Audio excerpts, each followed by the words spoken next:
warahmatullahi wabarakatuh. Saya Andina Permata Dewi, NPM 170066. Di sini saya akan mempresentasikan mengenai resum kuliah tamu bioteknologi pada tanggal 28 November 2020 mengenai aplikasi bioteknologi dalam bidang kesehatan, pertanian, dan lingkungan. Nah, untuk yang pertama yaitu bioteknologi kesehatan dengan subjudul aplikasi bioteknologi pada deteksi virus chikungunya. Penyebaran penyakit yang disebabkan oleh virus chikungunya memerlukan interaksi antara vektor inang dan lingkungan. Chikungunya adalah penyakit zoonosis yang ditularkan oleh Aedes aegypti. Chikungunya merupakan penyakit yang disebabkan oleh alphavirus dari famili Togaviridae. Dengan gejala postur tubuh, penderita membungkuk akibat nyeri sendi hebat. Virus chikungunya ditularkan oleh vektor utama yaitu Aedes aegypti. Virus chikungunya merupakan kelompok virus RNA untai tunggal dengan diameter selubung 60-70 nanomikro. Nyamuk Aedes aegypti ini berperan sebagai pembawa utama yang melanjutkan proses siklus hidup virus dan memindahkannya dari penderita ke inang yang rentan tanpa menimbulkan penyakit pada nyamuk tersebut. Penularan chikungunya terjadi karena sebelum nyamuk ini menghisap darah, nyamuk akan mengeluarkan air liur melalui proboscisnya agar darah yang dihisap tidak menggumpal. Bersama dengan air liur ini, virus akan dipindahkan dari nyamuk ke inang lain.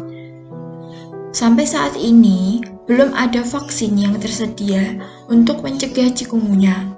Oleh karena itu, salah satu upaya pengendalian yang dapat dilakukan adalah dengan mendeteksi virus pada tubuh nyamuk sebelum menginfeksi manusia. Pemantauan vektor merupakan metode untuk mendeteksi aktivitas virus dalam tubuh vektor, sehingga dapat digunakan untuk menentukan kemungkinan-kemungkinan yang terjadi pada penyakit di masa mendatang. Deteksi ini dapat dilakukan dengan berbagai cara, salah satunya yaitu dengan menggunakan reverse transcriptase polymerase chain reaction atau RT-PCR. Deteksi virus chikungunya dapat dilakukan dengan deteksi antibodi oleh diagnosis serologi ataupun deteksi molekuler menggunakan RNA virus. Amplifikasi tidak dapat dilakukan dengan menggunakan RNA sebagai template, sehingga pada sampel RNA perlu dilakukan proses transkripsi balik atau RT-PCR.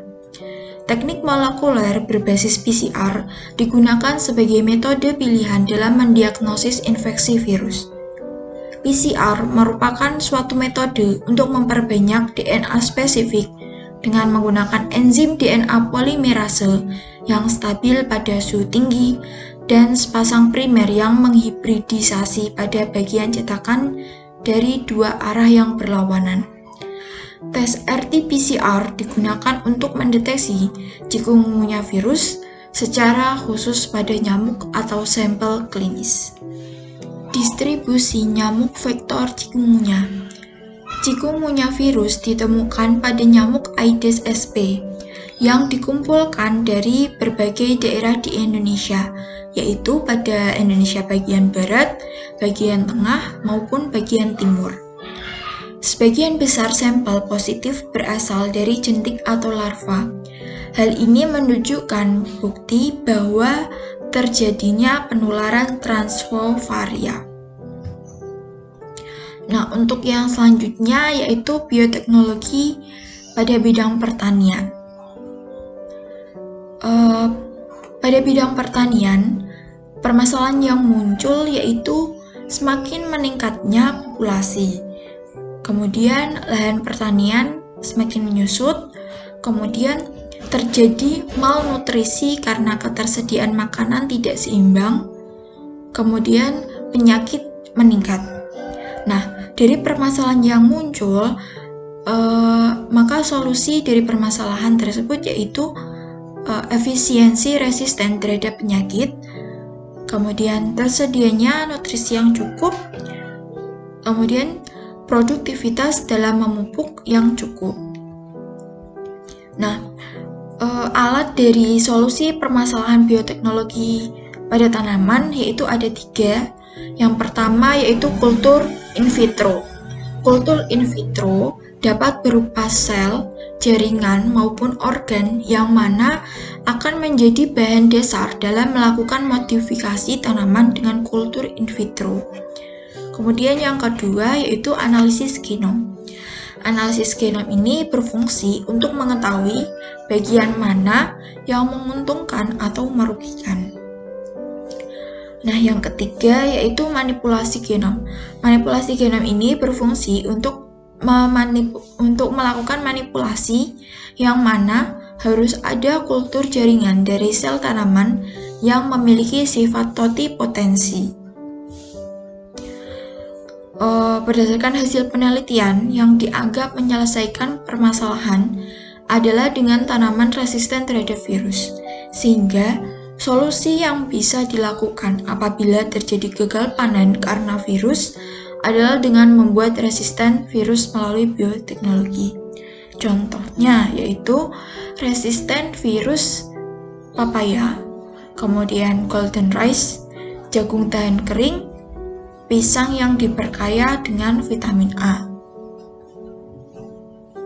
Nah, untuk yang selanjutnya yaitu bioteknologi pada bidang lingkungan dengan subjudul yaitu peran mikroba dalam pembentukan tanah dari ekosistem mikroba awal endapan Gunung Merapi.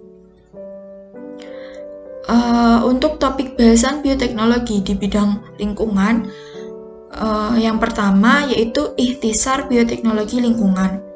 Kemudian yang kedua ada ekologi molekuler untuk mempelajari pembentukan tanah. Yang ketiga, sistem pembentukan tanah pada daerah yang memiliki substrat baru. Kemudian yang keempat, faktor yang mendukung sebuah ekosistem tanah. Bioteknologi lingkungan merupakan suatu usaha untuk mengatasi masalah lingkungan melalui aplikasi bioteknologi menjadi lingkungan yang lestari. Nah, bioteknologi lingkungan adalah perkembangan, penggunaan, dan pengaturan sistem biologis untuk proses remediasi terhadap lingkungan yang terkontaminasi dan juga untuk menciptakan proses ramah lingkungan. Pentingnya bioteknologi di bidang lingkungan, yang pertama yaitu untuk menciptakan sumber energi alternatif. Kemudian yang kedua yaitu usaha dalam mengatasi polusi atau bioremediasi yang menggunakan makhluk hidup untuk merombak senyawa yang berbahaya menjadi senyawa yang lebih aman ketika dibuang ke lingkungan. Yang ketiga, usaha untuk memonitoring keanekaragaman suatu mikroba yang ada di suatu tanah, misalnya pada hutan tropis. Yang keempat, ekologi molekuler yang mempelajari pembentukan tanah dan komunitas mikroba air limbah. Nah, faktor penunjang ekosistem tanah yaitu tanah yang matang atau subur yang terbentuk dari tanah yang tidak memiliki nutrisi dan melalui proses siklus biogeokimia. Kemudian tanah yang terbentuk dari substrat baru, misalnya erupsi Gunung Merapi, kemudian tidak memiliki nutrisi, karbon, dan nitrogen. Nah, selanjutnya aspek pembentukan tanah itu ada 3 faktor. Yang pertama, faktor biogeokimia, kemudian faktor keanekaragaman mikroba tanah, yang ketiga, faktor produktivitas di dalam tanah. Selanjutnya, tahapan pembentukan ekosistem mikroba pada tanah yang sifatnya tidak memiliki nutrisi, karbon, dan nitrogen yang melimpah, yaitu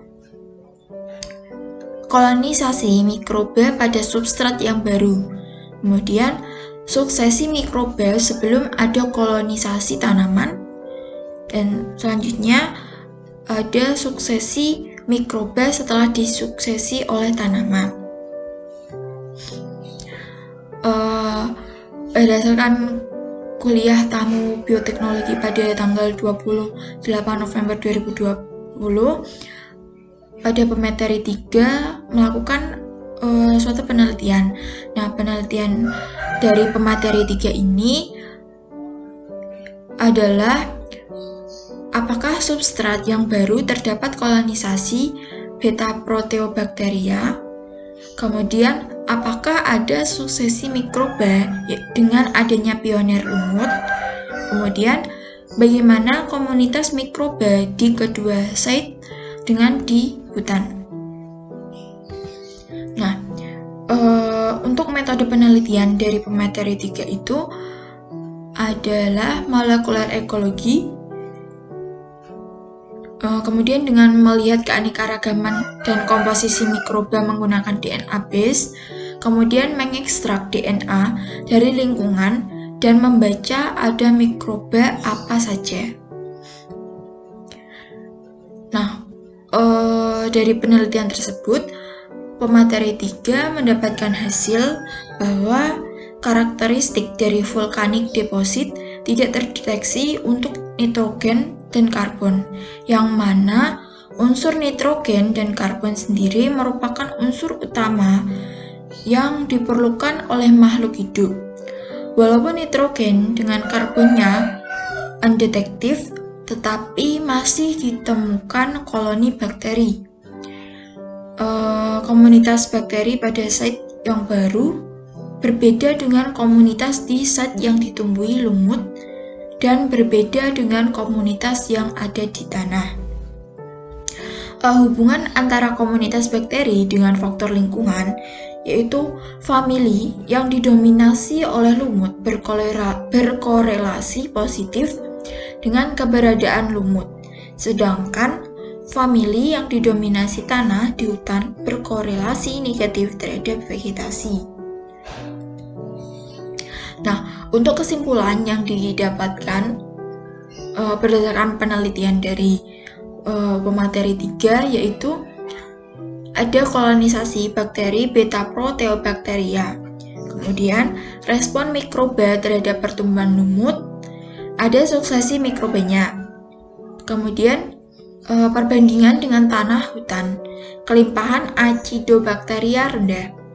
Jadi, studi terkait Merapi ini bisa menjadi salah satu model dalam pembentukan tanah di daerah tropis. Nah, sekian presentasi dari saya. Maaf apabila ada kesalahan kata, kurang lebihnya mohon maaf. Wassalamualaikum warahmatullahi wabarakatuh.